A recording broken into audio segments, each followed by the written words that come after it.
Bismillahirrahmanirrahim. Assalamu alaikum second year students. How are you beta? Hope you all are fine by the grace of Allah subhanahu wa ta'ala.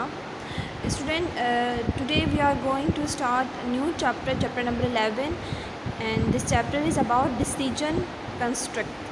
Decision में हमारे पास some time के control structure होते हैं जिसमें हम क्या होता है कि हम स्किप करते हैं बेस्ड अपॉन सम कंडीशन कि हमने अपने प्रोग्राम को पार्शली पार्ट्स में डिस्ट्रीब्यूट किया हुआ होता है और हम कंडीशन की बेस पर हम उन प्रोग्राम के पार्ट्स को हम क्या करते हैं, एग्जीक्यूट करते हैं. So let's start the topic. Decision में हम सबसे पहला जो पढ़ेंगे that is a control structure. अब ये कंट्रोल स्ट्रक्चर होता क्या है, that is very important definition. Control structure are statements use to control the flow of execution in the program और फंक्शन.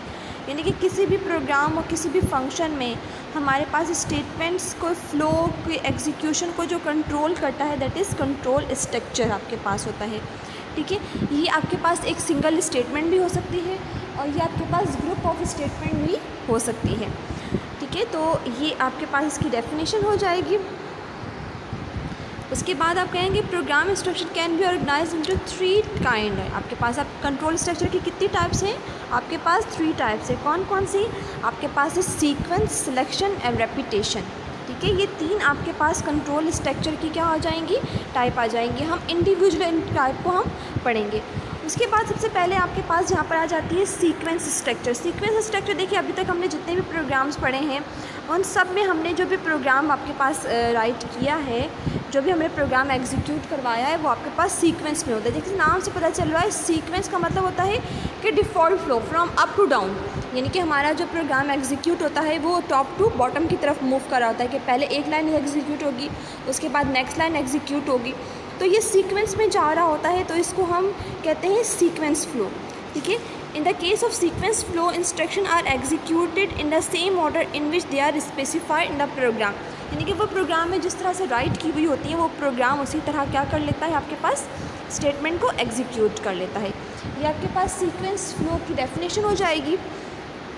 उसके बाद है a compound statement refer to a group of statement enclose in an opening and closing basis just like this. तो ये आपके पास compound statement की definition हो जाएगी कि कंपाउंड स्टेटमेंट क्या होता है कि आपके पास मल्टीपल स्टेटमेंट्स आपके पास राइट होती हैं. ठीक है, और उनको हम एंड किसके साथ करते हैं, आपके पास सेमीकोलन के साथ करते हैं और एक सिंगल यानी कि ये बेसिस के साथ ओपन हो रही है. तो जब जहाँ पर ये ओपन और क्लोज हो रही होती हैं तो ये सारी स्टेटमेंट्स हमारे पास क्या कहलाती हैं, ये हमारे पास कहलाती है कंपाउंड स्टेटमेंट कहलाती हैं. ठीक है, अब हमारे पास जो सिलेक्शन उसके स्ट्रक्चर है आपके पास सेकंड आपके पास टाइप कौन सी सीक्वेंस के बाद है सिलेक्शन स्ट्रक्चर. सिलेक्शन स्ट्रक्चर क्या होता है, selection structure in chooses which statement और block of statement in executed. ठीक है, यानी कि कोई भी एक पर्टिकुलर ब्लॉक होगा वो उसको एग्जीक्यूट करवाएगा depending upon the condition. In C there are 2 basic selection structure. 2 हमारे पास सिलेक्शन स्ट्रक्चर है, एक आपके पास है इफ एल्स और दूसरा हमारे पास है स्विच स्टेटमेंट. ठीक है, 2 तरह के हमारे पास सिलेक्शन स्ट्रक्चर हैं.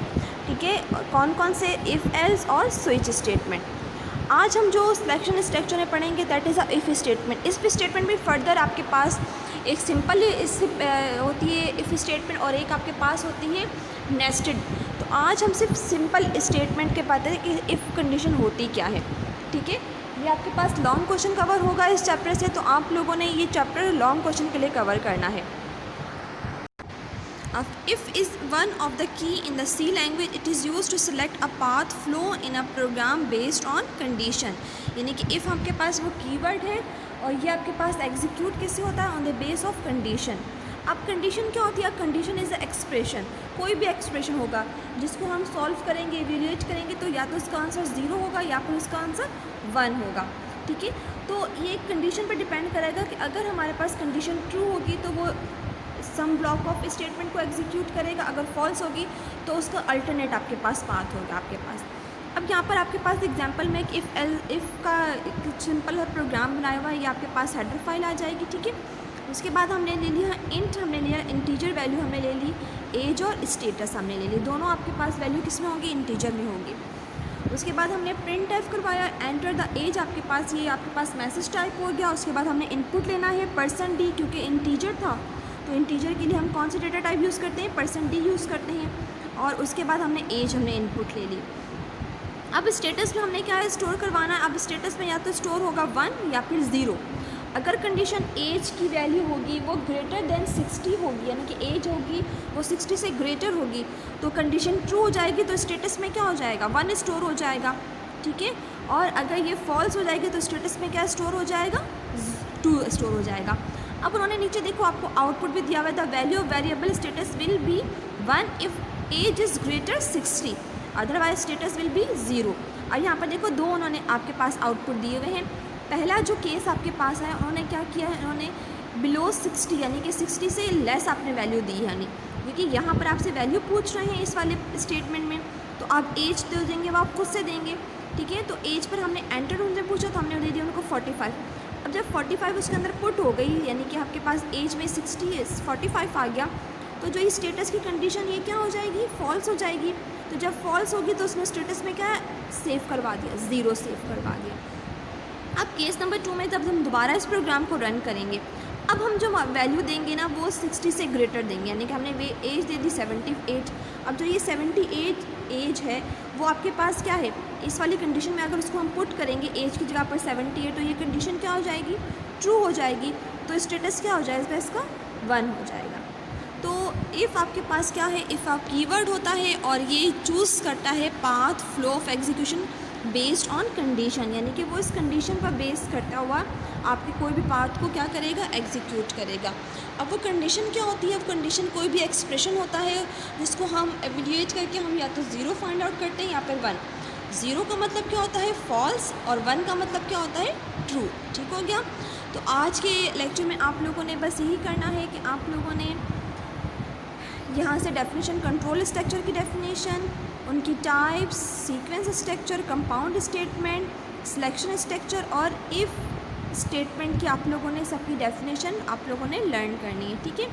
ये आप लोगों ने डेफिनेशंस लर्न करनी है। इंशाल्लाह नेक्स्ट लेक्चर में हम इफ़ एल्स के प्रोग्राम को मज़ीद हम देखेंगे और उनकी और भी प्रैक्टिस करेंगे। अपना ख्याल रखिएगा। फ़ी अमान अल्लाह। अस्सलामु अलैकुम वरहमतुल्लाहि वबरकातुहू।